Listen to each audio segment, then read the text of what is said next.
was fortunate enough to catch a couple years ago a radio interview that she did on a national sports talk show, and it hands down was the most inspiring, best interview I have ever heard anywhere. And I said at that moment, someday I would love to have Amy come and speak to our members and share her story and her passion and her outlook with all of us. So I'm going to introduce Amy and just listen with real, genuine excitement. Please help me introduce Amy Van Dyken-Rouen.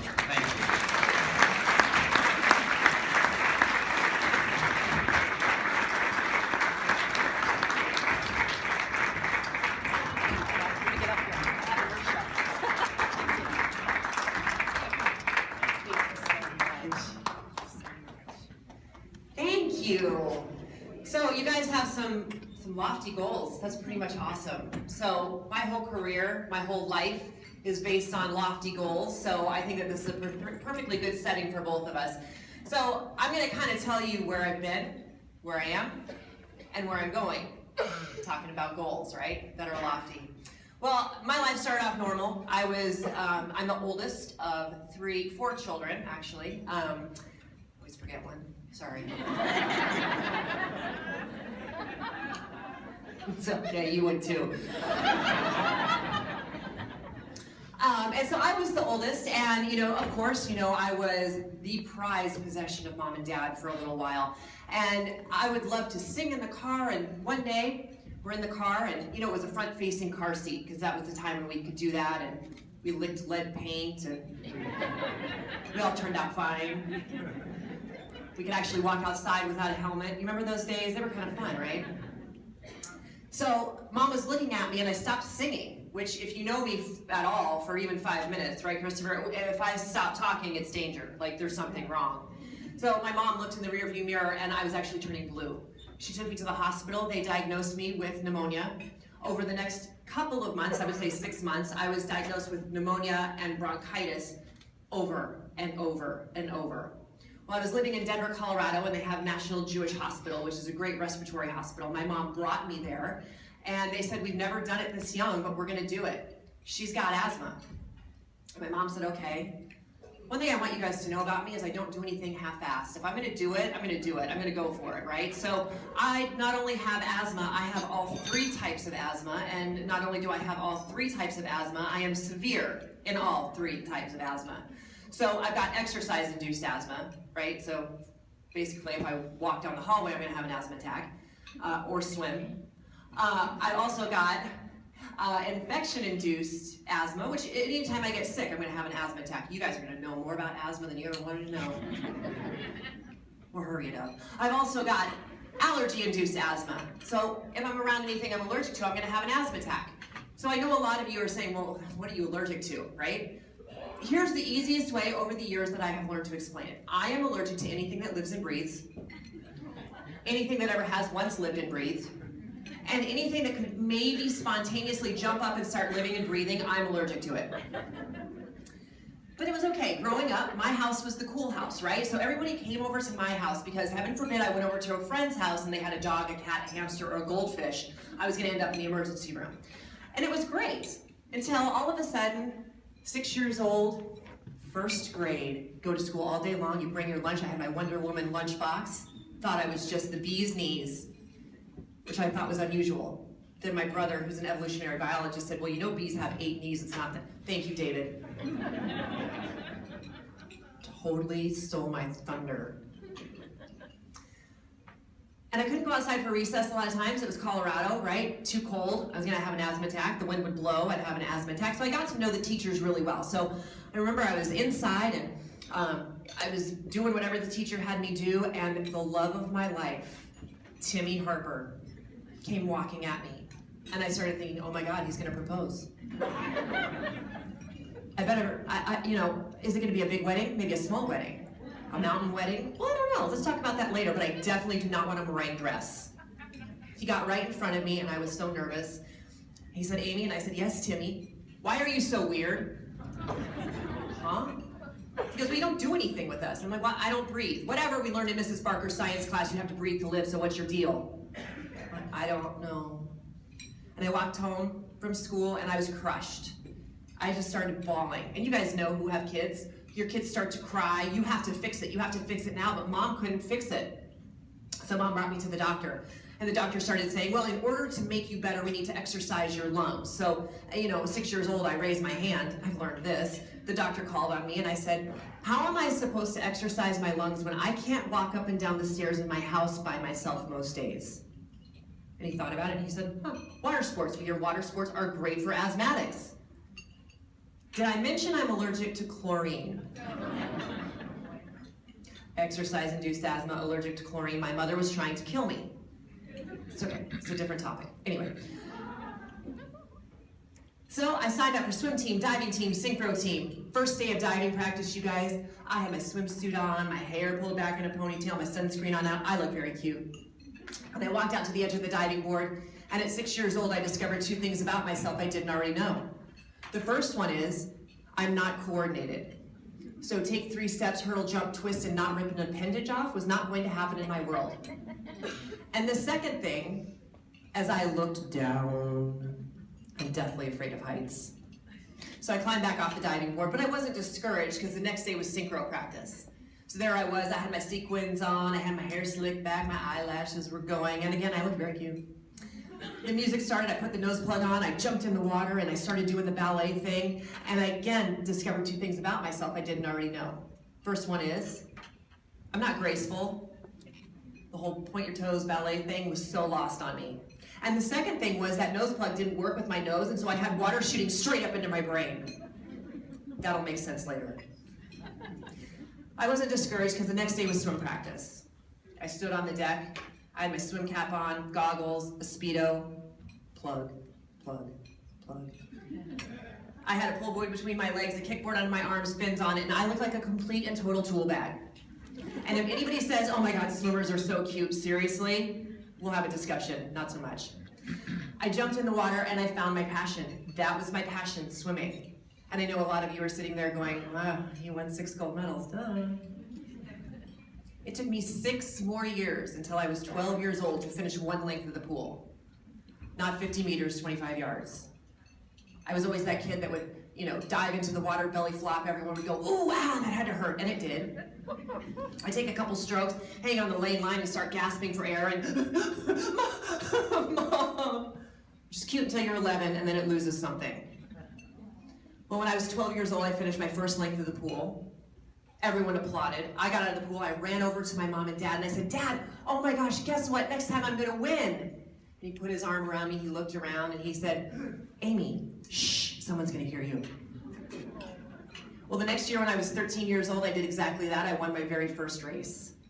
So after that, what are you gonna do? Well, the Olympics seemed obvious, but it wasn't an Olympic year, so I had to try out for my high school swim team.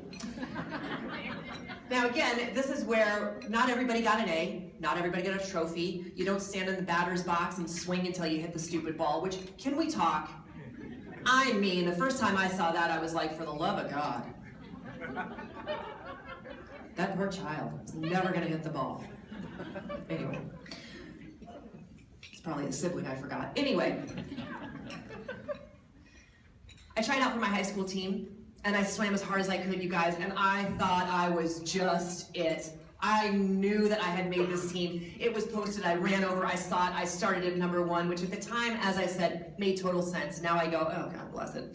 So I started at number 1, started going down. I got to 10, 11, 12. I started feeling sick. My name wasn't there. I got to 15, 16, 17. I thought I was gonna throw up. I got to 20, 21, 22, 25. How am I gonna tell my parents that I've failed? 27, Amy Van Dyken. Excuse me, what? I was the last one picked. Woo, yeah! I was so bad, you guys, I wouldn't want myself on a relay. Like, it was awful. But the coach had told me if you work hard and if you keep doing your best, the very last swim meet, I'll put you on the state championship relay. The day came, and I was so nervous. I was sitting behind the blocks, I had a towel over my head, and I was doing, I'm very politically incorrect, so let's just go ahead and get out of the way. This is what I was doing. Dear God, please don't let me screw up. If I don't, I promise to eat my broccoli, and I won't beat my sister up tonight. Thank you. Amen. And as I did that, the other 3 girls from my relay team walked in front of me, and what they said and what they did completely and totally changed my life, even to this day. I would like to believe that they didn't know that I was there. Did they? I may never know. It was the 80s. Bear with me. Hang on, Christopher. I know you've seen movies. Here we go. Oh my God. I know, like Amy Van Dyken's like totally on our relay, like gagged me with a spoon, as if. And they walked away. I was crushed. My heart was broken. But then I pulled myself up and I said, you know what? Who are you to tell me what I can and can't do? Seriously, who are you? And think about that. When you're doing something that you're passionate about, that you love, there will be people who will try to knock you down, especially if you're doing it very well. Who are you to tell me what I can and can't do? We went on to win that relay. By the time I was a junior in high school, I was breaking state records in everything I swam. By the time I was a senior, I had qualified for the 1992 Olympic trials, and I had an opportunity to go to any school I wanted to go to. When you go on a recruiting trip, they take you to places that will entice you to go to the school, right? So my brother, they brought him to the library. Me, they brought me to fraternity row. Hot boys with their shirts off, drinking beer. Sign me up. University of Arizona, here I come. Bear down, Arizona. There I was a wildcat. I was so stoked, you guys. We got into the very first meeting and the coach is talking about how it's an Olympic year, and I am just shocked. Like, I am in this room with people that are just, I have looked up to, I have watched them on TV, I have seen them in the Speedo ads, like they are cooler than cool. And the coach says, all of a sudden, I'm thinking about how cool these people are. Van Dyken! Don't you have trial cuts? Yeah. Then you need to listen to this. Sure. He was talking about how different it was. Well, I got to Olympic trials, you guys. I swam 2 events. I swam the 100 butterfly. I would like to tell you that I would like to find the person that invented the butterfly and kick them in the shin as hard as possible. You guys know what the butterfly is? Yeah. Why? The back is not supposed to move that way. Awful, I hate it. Well, anyway, I swam the 100 butterfly. I got 12. Not bad. Not bad, considering I hate the thing. The next event was the 50 free. The 50 free is my baby. They call it the splash and dash. All you do, dive in, swim as hard and as fast as you can, and then hit the wall. Done. Even I can't screw that one up. I wanted it to make the Olympic team. Now, in order to do that, you have to get first or second. Well, in order to do that, after the preliminaries, you have to qualify top 8. And then you do the swim for who's going to make the team. Well, after prelims, I qualified 8th, of course. They marched us out in the finals. The music is going. There's water on the ground. Now remember, I'm not graceful, not coordinated. I'm probably going to fall. It won't be pretty, so I'm getting close to the ground, as close as I can. Get behind the block, and I start doing this. You guys know what this is, right? You see the athletes do this all the time, right? Shaking it out. You guys know exactly what that's for? No? You know when you're a kid and you get really nervous and you have to tinkle? And you cross your legs and maybe you grab your crotch because you don't want to tinkle? That's called the potty dance. So this is the grown-up potty dance when you shake it out. The Olympics are going to look really different to you guys in this next year, right? Lane 4 has to tinkle. I used to say Monday Night Football, but I'm married to a football player and I know they don't do that, they just go. So anyway. Mark Schlereth did not get the nickname Stink for no reason. I digress. So they started announcing everybody from lane 1 to lane 8. I'm in lane 8, so I just thought chill it out for a minute, and I started listening to what the announcer said, and what I heard shocked me. In lane 1 is Betty Sue Smith. She has 8 bajillion world records, 9,000 gold medals. She was on the cover of Vogue. Everyone looked at her, everyone clapped. I went, oh, what the? By the time they got to the girl next to me, I don't know if I was really listening clearly, but she was so good that at any point during the race, if she wasn't going fast enough, she could jump up on top of the water and run across it. And in lane 8, I really have to say that? Okay. She won a blue ribbon when she was 13. Amy Vandiker. Oh, no. The gun went off, I swam, I hit the wall, turned around, and I saw my time. I didn't know if I should be happy or sad. Happy, I won a best time. At Olympic trials, that's huge. Sad, I missed the 1992 Olympic swim team in the 50-meter free by 1/100th of a second. Right? I know what it was. I had a hair on my knee right here. It was my nemesis. Laser came out, I was like, I need one. You want a package? No, one. One leg? No, one hair, gone. Zap it right there. Son of a biscuit maker. Well, I walked up into the stands and I saw my mom and dad and I said, you know what, Dad, don't be disappointed because in 1996 I'm gonna go to the Olympics and I'm gonna swim more than one event. My dad stood up on a chair and at the 1992 Olympic trials said this, did everybody hear that? My daughter's going to the 1996 Olympics. He got down, I put my arm around him, looked around and said, Dad, shh, someone's gonna hear you. Well, through this, I was also swimming in college, and we talk about goals, right? I wanted to break the American record in the 50 free. The American record was 21.9. I thought I wanted to shatter it and go 21.7. Well, in order to do that, I started posting little Post-it notes everywhere, refrigerator, car, mirrors, everywhere. 21.7, 21.7. Before I would go to bed, I would close my eyes. What does the pool smell like? What does it look like? I went through every scenario. Someone false started, I false started. I missed my turn, I had a bad start, everything was perfect. I visualized it, and I visualized winning, and I visualized going 21.7. My junior year in college, at the NCAAs, I broke the American record and went 21.77. Goals can be attained. Sometimes you're going to make huge strides forward. A lot of times you're gonna take a step back. But if you keep having that goal in your mind, the goals that Bob was talking about up there, you can do it and you will do it. So continue on. And that's what I did. I continued on. I made the 1996 Olympic team in not 1, not 2, not 3, but 5 events. I was pretty stoked about that. I woke up the next morning, jumped up, went to the bathroom, looked in the mirror, because I'm an Olympian, right? So I'm gonna have a clear complexion, long flowing hair, and you know, the hottest boyfriend ever. And it never happened. I never had that feeling like I'm an Olympian, like I am something special. So I asked a friend of mine, Summer Sanders, who had been to the games, I said, when did you feel like an Olympian? She said, well, when we drove through the gates of the Olympic Village. Awesome, because you guys, we are on the bus, we are going, we are heading there. And it is literally from here to the back wall away from feeling like an Olympian. And all of a sudden, wham, the bus stops. You have military members, you have their dogs, they're getting on the bus, in the bus, under the bus, they've got mirrors, they've got all sorts of things, they've got little contraptions and they're looking for bombs and terrorists, and I turn around to the person behind, how dare they, they're ruining my moment. Do they not know that they are ruining my moment? How tacky. As they did that, we drove through the gates of the Olympic Village and I missed my moment. There was one day everyone was dressed in really ugly outfits. It always makes me laugh when they go, ooh, those Roots hats, you can't even buy them anymore. Everyone wants it. Don't do it.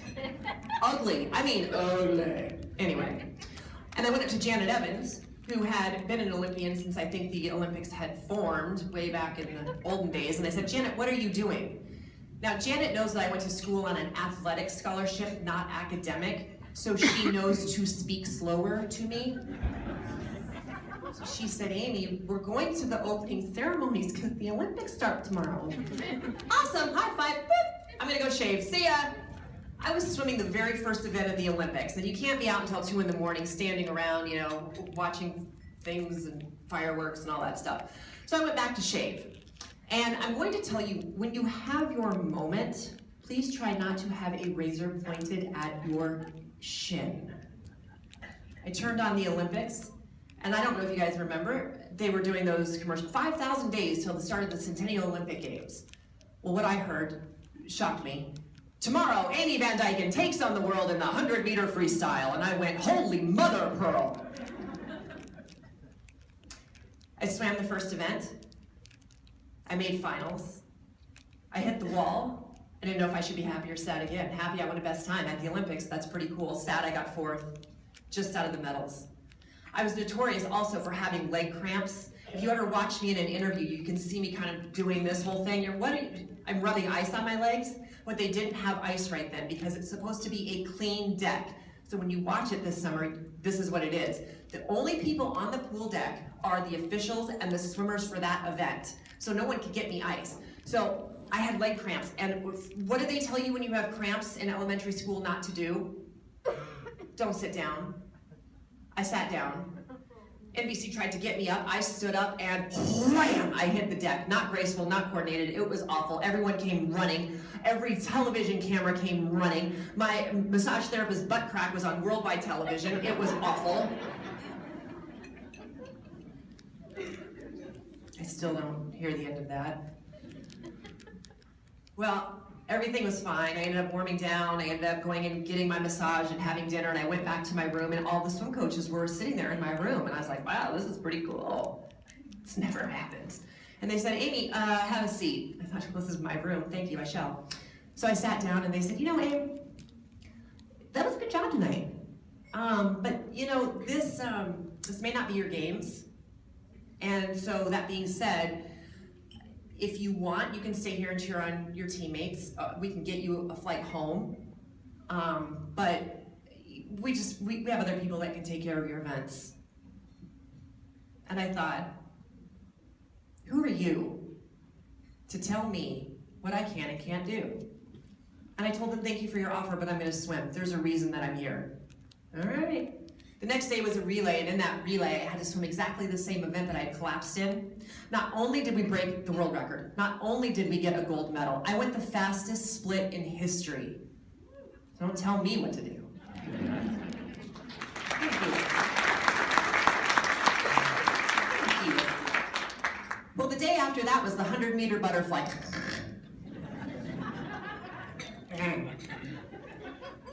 I swam prelims and I qualified for finals. I was actually qualified second, which is not bad. So, you know, I went and got a massage and I went to the McDonald's and said, yes, we eat McDonald's. They're everywhere in the village. Free. You know what else they give us? They give you a coin that around the Olympics, it will work. You put it in, a Coke comes out, and the coin comes right back out. Oh.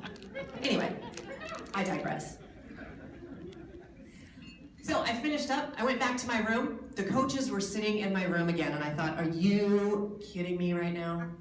What did I do? And they said, Amy, that was a great swim. And by the way, you can win this. This is how you're gonna win it tonight. And I'm thinking, aren't you guys the tool bags that told me to go home 2 nights ago? I'm totally gonna listen to you. Yeah. Well, that night we went out and swam.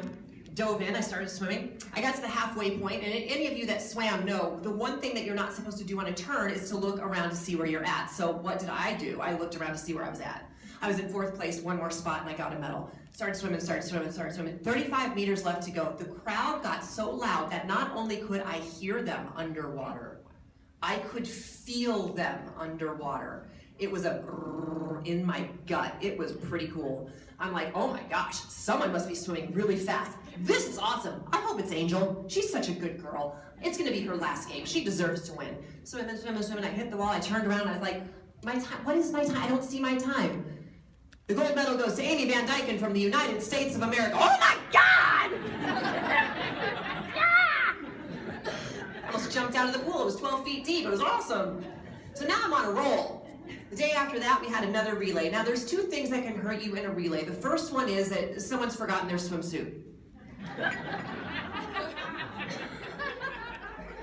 And I know you laugh, there's actually 2 managers that have backpacks full of swimsuits because apparently someone's done that before. The other thing that can hurt you is if you have a rookie who is nervous. We had a 14-year-old girl who used to carry a teddy bear around. Her name's Amanda Beard. No one knows her. I don't know why I bring that up. Playboy Maxim. Anyway. And she came up to me at 14 years old and she said, Amy, I've never done a relay. I don't know how it really works. Huh? Like, we're ready to go out and be announced. And I'm like, okay. So I had talked myself out of swimming the butterfly leg. So I swam a freestyle leg, which was good because it ended up working out. I said, okay, Amanda, I'm gonna tell you to go, and when I say go, you just go, don't think about it. She's like, awesome. So we get there, the swimmer's coming in, Amanda's on the blocks, I yell go, she goed, we all goed, it was awesome, my English goed is whoop whoop, fabulous. Ended up finishing world record, gold medal, so cool. We went to the media room. I hate the media. You wonder why? Here's why athletes hate the media. So Amy, it's really cool that you and Amanda are friends. I said, well, no, we're not. I was just telling her to go. That's great. So how long has this friendship been going on? No, I just was telling her to go. Do you think your parents are going to become friends too? Are you going to go visit them? Oh my God. Say I'm stupid. So I walked out of there. The next day was the 50 free, my baby. I love this event. After prelims, I knew that I was going to win. You talk about being in the zone. The zone is a very weird thing. You are very calm, you are very cool, you are very collected, and nothing can bother you. We went into the ready room that night. You have to be in a room with your competitors 30 minutes before the race is about ready to start, or you will be disqualified. If you're there at 31 minutes, done. So everybody's there. It's like a classroom, rows of chairs. There's a TV so you can watch the Olympics. But you're sitting there touching shoulders with these girls that you are about ready to beat the bloody pulp out of for a gold medal. And I didn't get it.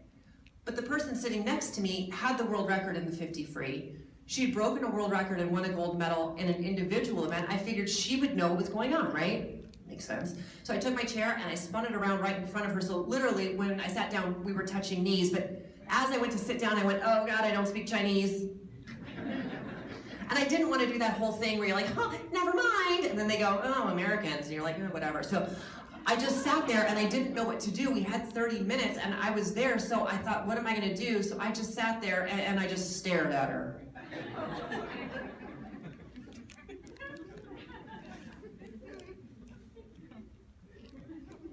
Swimmers, everybody up. We all jumped up. My friend from China's in front of me. We started walking out. I was staring at the back of her head because remember, I've already fallen. It wasn't graceful, not coordinated, can't do it again. Get behind the blocks, start doing the potty dance, boop, boop, boop. And I looked over at my friend from China. She looked me in the eyes and she did something that in all of the years of us competing, she had never done. She looked down and I knew I had won. But I thought there's a lot of people who paid some good money. We should give them a show, right? And as I do this, I'm sitting there and they're announcing everybody and, I'm getting undressed, doing the whole thing, getting ready to go. And I noticed that I was nervous and my mouth was dry. And I didn't bring any water. But I looked and I was like, there's a swimming pool. Awesome. So I bent down, started splashing myself. Again, you'll see this. And I put water in my mouth and I swished it around and I was about ready to swallow it. And I thought to myself, how many people from how many different countries, with how many different bathing and potty habits have been in the pool over the past 2 weeks? How many of you would have swallowed that water? Right? None. So my mouth was full. I could not ask my friend from China, may I please borrow your lane to dispose of my water? So I just spat it out. Thanks. Got up on the blocks. Swimmers, take your mark. I bent down. The gun went off, and the last thing that went through my head is, it's yours, go get it. When we got to the halfway point, I always took a breath. I kind of did it just to see where I was. But when I took a breath, my friend from China had taken a breath at the same time, and I looked her dead in the eyes. And the things that I started saying were very inappropriate. Christopher's here, won't do it. But I put my head down, and I just went. I hit the wall, I turned around, and I saw that I had won. Now, I didn't know the ramifications of this. My coach wouldn't let me talk to anybody that day, so I had no idea. I got out of the pool and I saw my coach crying, which was something that I really wanted to do, like a revenge thing. I didn't know how good it would feel to see the man cry. It was awesome. I didn't know why. I walked to what's called the mixed zone. So the mixed zone is you have media on one side, you have a chain link fence, and then the athletes. Well, I was done swimming. The games for me were over. So I'm walking. A guy from Denver, which is where I was living, said, Amy, we're going live in 30 seconds. Can I get you? Absolutely. I'm done. So he did his spiel and he goes, so Amy, how did it feel to break the Olympic record? And I did what all athletes do. I give you a spiel that we've practiced and it's a bunch of hoo-ha. Well, it felt really good. I had a really good start. I've been working on that. And then about halfway through, who cares? We'll never tell you the truth. That's what we all say. And he's looking at me confused. I thought it was the Olympic record because my time had broken the Olympic record. He took the microphone back and he goes, no, Amy, You're the first and only American woman to win 4 gold medals in one Olympics, summer, winter, any sport. I looked dead in the camera and said, "Shut up!"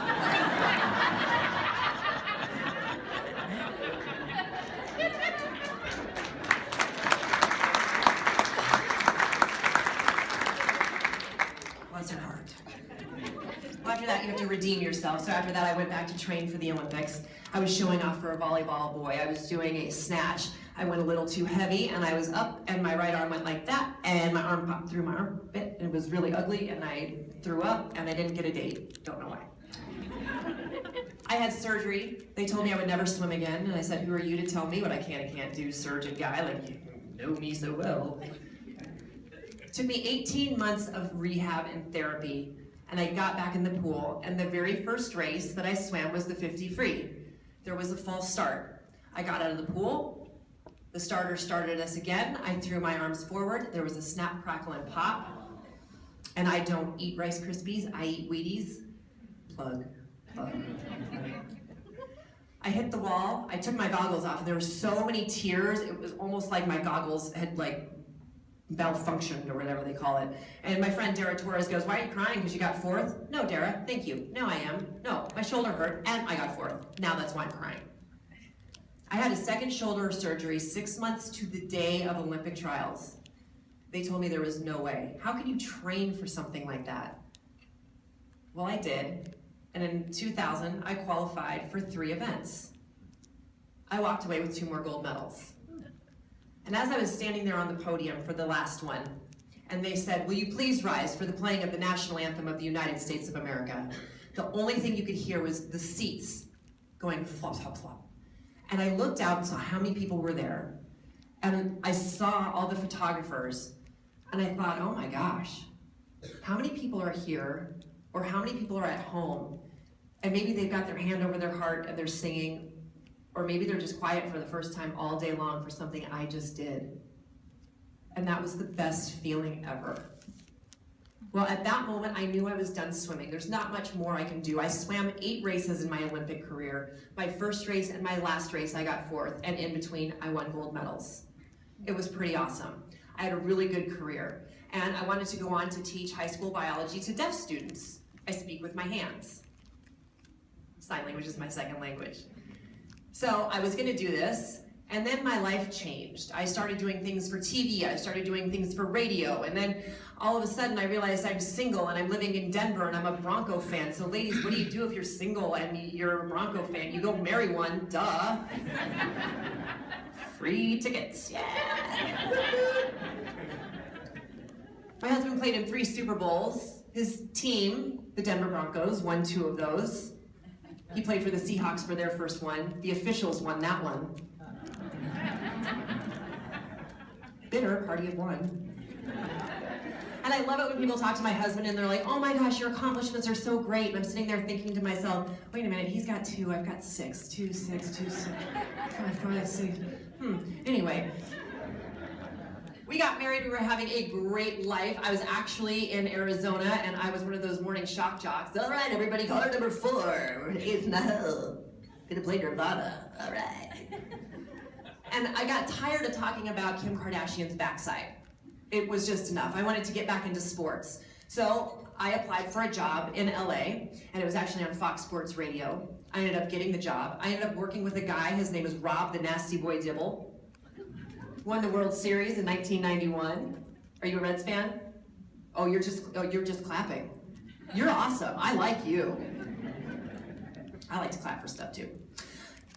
Everyone said, "Oh, he's gonna be really hard to work with," because he was the guy who, there was, it was a very bad situation, a guy bunted on him, and Rob didn't like that, so he grabbed the ball, the guy's running down first baseline, Rob beams him in the head with the ball. There was a teacher in the stands not paying attention, he hit her with the ball, he had issues. He was afraid of me. We're dear friends. But we were in over 500 markets. I was the only female co-host, only female on the network, on Fox Sports Radio. I was At that time, there, they have the Talkers Top 100. For 2 years in a row, I was the only female on that list and climbing. In those 500 markets, and the majority of them, we were in the top 20. We were in the top 10 in a lot of them. So we were rocking and rolling, and it was time for vacation because I am tired of restraining this man and his mouth. So it was vacation time. We ended up going back to Arizona. We had a house in the mountains. We went there. Now, when you park your car in this house, in this neighborhood, everyone drives like their ATVs, their motorcycles, their golf carts. No one drives anymore. So it's a really fun neighborhood. I love it a lot. June 6, 2014 was a day like any other day. I woke up. I had a pot of coffee. I took my dog for a walk on the golf course and got yelled at by a golfer. "You're not supposed to walk your dog on the golf course." I said, "You're not supposed to play that crappy on this golf course." And I kept walking. I went to CrossFit, and we ended up meeting the owner of the box, who was a firefighter. His name was DJ Brimmel, and he went to nationals. He was very, very well known. And he said, "Well, the firefighter games are going on tonight. You should come." And I was like, "Sure." I had no intention of going, but had to get out of there. So we went back home and we were trying to figure out what we were going to do for dinner. I don't cook. Sorry. So we were going to go to a restaurant that was literally a quarter of a mile from our house. So when I would go on my jog, I would walk to there and then I would start my run. And my husband said, "Well, let's take the truck." And I'm like, "Dude, come on, it's a nice night. I want to feel the wind in my hair. Get on your motorcycle, I'll take my ATV, it'll be fun. It's not far." So we went to dinner, sat down, and I had trout and steamed broccoli. Why do I tell you that? Because it was one of the most insignificant things in the world, but I will never forget it. I can't tell you what I had for dinner last night, but I know on June 6, 2014, I had trout and steamed broccoli. I stood up, I pushed in my chair, and my memory stops. I can tell you from what I've heard what happened. I got on my ATV. Tom normally took off in front of me, but for some reason he was behind me. And he said he looked up and saw me going. There was no screeching, no screaming, no skid marks, nothing. I went over a 6-foot embankment. I don't know what happened. I was having problems with my emergency brake. I can only guess that maybe that was happening. I don't know. When Tom went and looked over, he could see that my back was broken. I was face down and my back was broken. He ran down, saw that I wasn't breathing, rolled me over and lifted up my neck. And I started convulsing, my eyes started going 2 different directions, and this happened for about 8 minutes. Flight for Life was called in. There was a first responder who was there. He's a firefighter, his name was DJ. He owned a CrossFit box. They put me, actually at the time, they were more worried about my head injury than my back. Every 30 seconds, I would wake up and start repeating the same thing over and over and over, the same inflections, the same everything. And they were really worried. They put me on the Flight for Life. I do remember waking up and looking out, and I knew that I was hovering above the ground, and I said, "Am I dying? Please don't let me die." Give her more morphine, shut her up. Got to the hospital, and it was an emergency surgery, but they had to get a team together. So the next morning, I was actually supposed to have surgery at noon. I had surgery at 8 a.m. because what had happened was the sac around my spinal cord had burst open, and I was leaking spinal fluid. My brain was turning into mush, kind of like a raisin. Maybe a prune. He came over to me, and this is where my memory started kicking back in. He showed me his iPhone, and he said, "You're not understanding." He showed me an x-ray. And I looked at it, and you guys know, your vertebrae are supposed to be like this. Mine was like this. The problem, this one was touching my aorta. Had I been jostled wrong, had I had chest compressions, I wouldn't be here. The doctor looked at me and said, "Amy, there is an 80% chance you will not make it out of this surgery. I need you to say goodbye to your husband." You see those Lifetime movies, right? Where the guy doesn't know, should I go on? Would she want me to go on? So that was what went through my head. And I very matter of fact said, "Babe, I love you, but if I don't make it out, I want you to start dating again. I want you to be happy, and I want you to get married." 2 months later, it was very difficult to have to rescind that offer.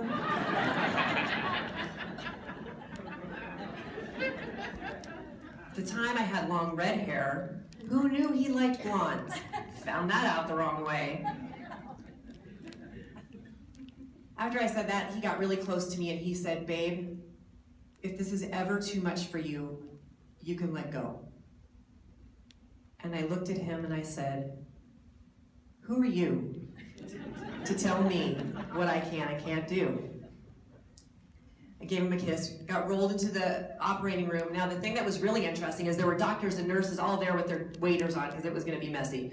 And some of them had their little igloo coolers. They were so convinced that I wasn't going to make it out, they were there to harvest my organs.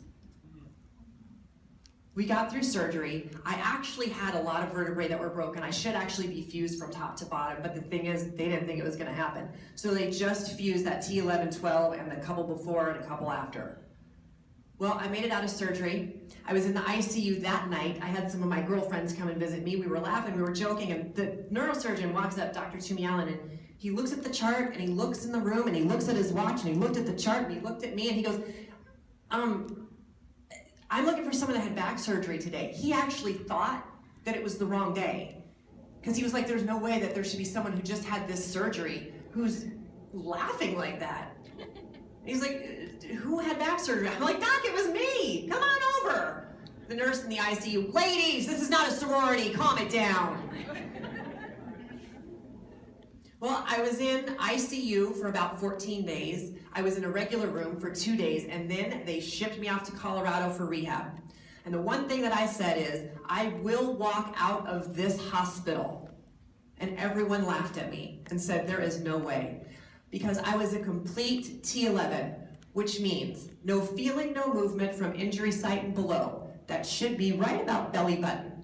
And it started out actually a little higher. I couldn't feel from right under my boobs down. Sorry, Christopher. In the hospital, it moved down to my belly button. And actually, when I was doing that interview, I was laying in my bed, getting ready for my breakfast. And I thought, I'll do an interview with Mike and Mike. Why not? I'm up. It was awesome. No one had to tell me that I was paralyzed. You guys know if your arm falls asleep, you don't need to be told that you can't feel it. Because think about this. I'm paralyzed from the belly button down. When you don't have the sensation that you need to tinkle and you can't readjust yourself in bed, you know something's up. But I was never upset. I was never sad. I never said woulda, shoulda, coulda, because guess what? Woulda, shoulda, coulda never happened. This happened. And I was in the hospital and I did my best to walk out of that hospital and it didn't happen. I went back to Arizona, and as I got there, the feeling has now moved down. I now feel hip bone to hip bone.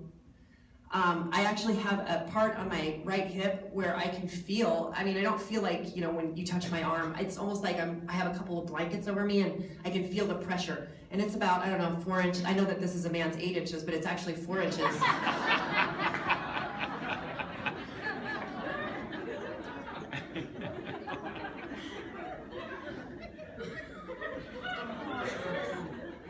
I can just see Christopher on the ride home. Dad, what is that? Doesn't mean anything. She's stupid. Did we send a check? Because if not, don't do it. You would able. I've been in an exoskeleton. These are actually made for the military so that they can go places and not have to bring the Humvees, right, and carry the big things in. So the thing that's cool about it was we did it every Wednesday. I called it Walking Wednesday. So I'd be walking down the halls of Barrow Hospital in Arizona, and of course I would do the, I'll be back, because it's like a Terminator. Walking, walking, walking. Well, the thing is with this exoskeleton is that they can turn the resistance up or down. So they can make it so that the machine is doing more work or I'm doing the work. It got to the point where they had turned down the machine so much that they were like, we're gonna put you in braces. We think you can do this. So the very first day I was put in braces, they put this, because I'm paralyzed, I don't have a core, right? So it's kind of funny to watch the airplane if I'm not paying attention and it lands, I just wham, go straight forward. It's hilarious, really funny. My best friend thinks she's funny when she gets really mad at me. She slams on the brake and I go flying. It's awesome.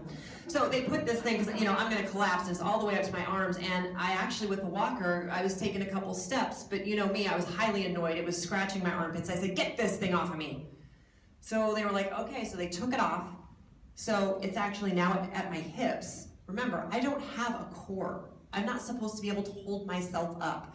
So they thought I was gonna fall. They had 10 people all around me ready for this collapse of, of Rome. So I stood up and I did it. I was standing there. And my therapist said, "What are you gonna do now?" I said, "I'm gonna walk." Under my own power, I walked 50 steps that day. The other day, before I came here, I walked over 700 steps by myself with a walker. There is more blood, sweat, tears, cussing than there ever was for any swimming workout. I think about this. In swimming, I would typically swim anywhere from 10 to 16,000 meters a day, depending upon where we were. And for 50 meters, I would take 26 strokes. So how many strokes was that a day? That was a lot. Those 700 steps meant more to me than any of those strokes that I ever took.